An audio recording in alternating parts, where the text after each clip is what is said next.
Ya, Ya. begitu. Ya. Berarti emang udah pernah nih Pak di sekitaran Asia ya? Ya, kalau di Indonesia kita pernah bekerja sama dengan Bengkulu University. Oh iya. Ya, kita ada khas program namanya REMPEL, Regional Poverty Eradication. Untuk di Indonesia melalui REMPEL, Bengkulu University yang jadi anchor. Jadi itu biasa kita buat program dengan Bengkulu University sebelum ni. Cuma saya lihat kita boleh besarkan lagi kerjasama di antara universiti, bukan terhad dengan universiti tertentu sahaja. Sebab isu kemiskinan di mana-mana ada berlaku. Iya, betul. Bukan hanya berlaku di satu tempat sahaja. Itu kita percaya begitu. Ya. Tapi Pak, untuk kan tadi investasi ya Pak. Nah, Pak, apakah ada pengalaman nih yang dari Thailand sama Malaysia Kelantan University Pak? Boleh ya Pak? Okey, apa yang menarik kita lihat kemiskinan ni, dia adalah isu sejangkat, bukan isu tempat tertentu. Dan mana-mana negara, khususnya kalau kita lihat, kita sebut pasal negara umat Islam OIC, kita juga rasa sedih, banyak negara OIC masih lagi miskin. Tapi dalam konteks ASEAN di sini, kalau konteks negara rakan sedekat kita, Thailand dan sebagainya, kita nampak banyak program kita buat bersama berjaya. Berjaya dari aspek bukanlah berjaya untuk urus kemiskinan itu saja, tapi mewujudkan kadir-kadir, volunteer untuk bersama dalam urus kemiskinan. Kita tidak mahu mahasiswa kita hanya belajar di kampus. Di luar kampus mereka menjadi pasif. Kita tidak mahu. Kita mahu membina masyarakat yang mana hadis Nabi kata, khairun nas anfa'uhum linnas. Sebaik-baik manusia adalah manusia yang paling banyak memberi manfaat pada orang lain. Kita mahu mahasiswa kita begitu. Ya. InsyaAllah. Berarti apakah nanti Universitas Syakuala juga akan mengalami hal yang sama berarti ya Pak? InsyaAllah sudah pasti. Jadi kita sudah akan mulai LRI kita. Kemudian kita boleh buat pokoknya begitu. Jadi programnya juga akan sama atau nanti akan ada program yang baru Pak? Iya, mungkin untuk tahun ini tidaklah. Mungkin tahun depan insyaAllah kita akan rangka. Mungkin pada kita mahasiswa datang sini atau pemaham siswa sini datang ke IMT, kita buat sama program. Dan banyak lagi lah program yang kita boleh rangka bersama. Ya. Baik Pak. Betul. Oh ya terkait nih kan sekarang ini banyak banget mahasiswa yang kekurangan biaya untuk membiayai kuliahnya ya Pak ya, atau kampusnya ya Pak. Nah, apakah nanti Malaysia Kelantan University ini akan membuka program beasiswa Pak untuk mahasiswa dimanapun itu? Dan apakah mahasiswa Universitas Syakuala termasuk saya ya, mungkin kalau saya bisa ambil, itu bisa mendaftarkan diri Pak? Apakah ada? Coba tahu. Setakat ini di universiti peluang untuk menyambung pengajian agak terbuka, dan pembiayaan daripada pihak-pihak ketiga seperti industri dan sebagainya boleh dipohon daripada semasa ke semasa lah. Tapi buat masa sekarang untuk Kementerian Pendidikan masih lagi saya rasa agak terhad lah untuk hanya untuk warga negara Malaysia. Walau bagaimanapun untuk selain daripada warga negara mungkin boleh memohon daripada agensi-agensi, badan organisasi, badan zakat dan sebagainya di negara masing-masing. Sebab ada di kalangan pelajar yang belajar dengan biaya daripada organisasi-organisasi tertentu di tempat asal mereka. Seperti baik Pak, seperti itu ya Pak. Baik Pak, kita kembali lagi nih ke bagaimana sih universitas itu akan menyelesaikan masalah kemiskinan ini, perannya.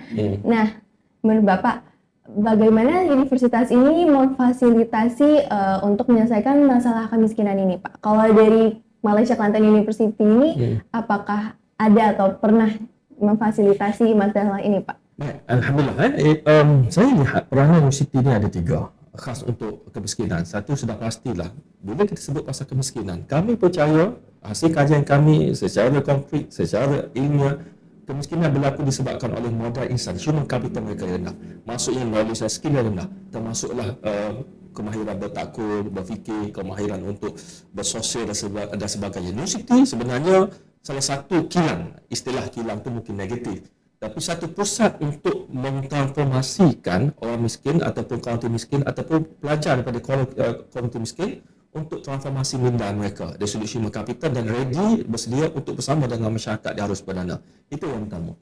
Yang kedua, bukan setakat universiti yang menukar mindset pelajar, tapi industri juga. Sebagai contoh, kita macam Dr. Azam cerita tadi, ramai banyak industri juga bersama untuk membantu komuniti miskin dengan memberi beasiswa, memberi scholarship ataupun kemudahan-kemudahan lain. Dan last kali apa yang saya percaya adalah mereka itu sendiri, pelajar itu sendiri, bila keluar pada kampus, keluar pada universiti, mereka mesti kembali menyumbang dengan cara macam mana itu pelbagai. Tapi dalam konteks yang saya lihat, khusus di UMT, kita adalah universiti keusahawanan. entrepreneurship university. Entrepreneurship. Jadi kerja kita, pelajar kita galakkan mereka mencipta peluang pekerjaan. Bukannya mereka job seeker, tapi mereka adalah job creator. Mereka boleh mencipta peluang pekerjaan bukan setakat untuk diri sendiri, tetapi juga untuk pelajar-pelajar lain dan komuniti lain. Sebab tu di universiti kita antara KPI kita ialah pelajar kita yang berdaftar syarikat semasa belajar. Maksud semasa belajar di universiti, mereka sudah membuka syarikat-syarikat yang bukan setakat untuk tanggung pelajaran mereka, tetapi juga boleh peluang pekerjaan kepada orang lain juga. Jadi peringkat universiti pun sudah, mahasiswa di UMT sudah buka syarikat sendiri. Itu berdekat dengan kita lah. Ya. Mungkin dari Bapak ada ini. Ya, saya menyambung apa yang Prof. Amizal cakap. Saya percaya bahawa mahasiswa adalah katalis kepada komuniti, katalis kepada masyarakat. Jadi ilmu yang diperolehi di universiti, di gedung ilmu harusnya disumbangkan kembali kepada masyarakat dan komuniti dalam konteks mengkayakan lagi pengetahuan. Kalau kita lihat macam tadi, aspek kemiskinan tidak boleh disempitkan kepada keuangan semata-mata. Tapi ada juga konteks yang sempit yang di situ ialah ketiadaan keterbatasan ilmu, keterbatasan pengetahuan. Jadi peranan masyarakat ialah mengkayakan pengetahuan kepada komuniti atau masyarakat. Setelah memperolehi ilmu yang tinggi di Menara Gading adalah baik menyumbang kembali sebagai tadi. Oh, begitu ya Pak. Nah, terkait berarti ada harapan ya Pak dari yang mendapatkan sumbangan ini nantinya. Nah, harapan itu apakah ada harapan lain Pak untuk orang-orang yang udah mendapatkan beasiswa dari Malaysia Kelantan University Pak? Okey, peluangnya sudah pasti satu sudut untuk sama belajar lebih lagi. Tapi yang lain-lain juga di peringkat universiti, khususnya di Malaysia, untuk masuk ke universiti kita ada 3 laluan khas. Satu khas untuk keluarga miskin, yang kedua adalah untuk disabled people yang OKU, yang kurang upaya, dan yang ketiga adalah khas untuk atlet. Yang mana-mana atlet dia masuk universiti dia boleh masuk 3 lain ni, 3 laluan ni. Jadi peluang untuk belajar di universiti bukan setakat di UK, khasnya di Malaysia itu laluannya. Kemudian untuk bekerja. Jadi sekali lagi kita ada 2 konsep di sini, satu job creator, satu lagi job seeker. Kalaulah tak mampu untuk job creator, kita akan pastikan pelajar-pelajar biasanya mempunyai soft skill yang baik. Maksudnya dari sudut komunikasi, dari sudut kepercayaan pada diri. Maksudnya mereka sentiasa cuba beradaptasi dengan industri, dengan persekitaran mereka, dan mereka tidak hanya berdiam diri jika berlaku peluang pekerjaan itu kurang. Itu antara yang kita lihat peluang yang boleh dilaksanakan di universiti. Ya. Oke, baik. Menurut Bapak? Ya, universiti seperti saya kata gedung ilmu, dalam masa yang sama, universiti berperanan untuk membantu komuniti dalam konteks penyebaran ilmu, dan di sini peranan mahasiswa. Okey, bukan setakat pengajian di peringkat S1, mahasiswa peluang itu disambut sehingga S3. Sebab semakin tinggi ilmu yang diperolehi, saya percaya semakin banyak sumbangan yang boleh diberi kepada komuniti. Oh, baik. Jadi rebutlah peluang. Betul banget ya Pak, apalagi dengan mahasiswa. Kalau di Malaysia panggilnya mahasiswa juga Pak? Atau ada sebutan lain? Ya, kita ada panggil dulunya famous dengan mahasiswa. Mahasiswa. Sekarang sudah disingkat jadi siswa atau posisi begitu. Tapi mahasiswa masih lagi digunakan pakai secara meluas. Sama juga. Sama ya, sama Indonesia ya. Namanya juga negara tetangga ya Pak? Ya, satu rumpun. Oke Pak. Baik, kalau misalkan nih nanti dari mahasiswa Indonesia Pak mau mendaftarkan beasiswa ke Kelantan, Malaysia Kelantan University ya Pak. Itu apakah ada syarat-syarat lain Pak? Kayak seperti dari nilainya atau dari surat keterangan baiknya ya Pak?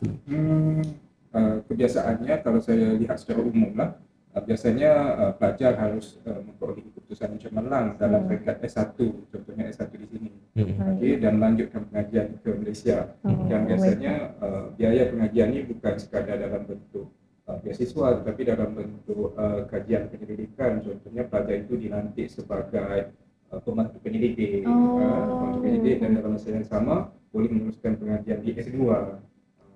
Oh iya Pak. Jadi peluang-peluang itu ada, tetapi mungkin secara dalam bentuk penyelidikan ataupun dalam bentuk dua dalam satu, penyelidikan dan pengajian.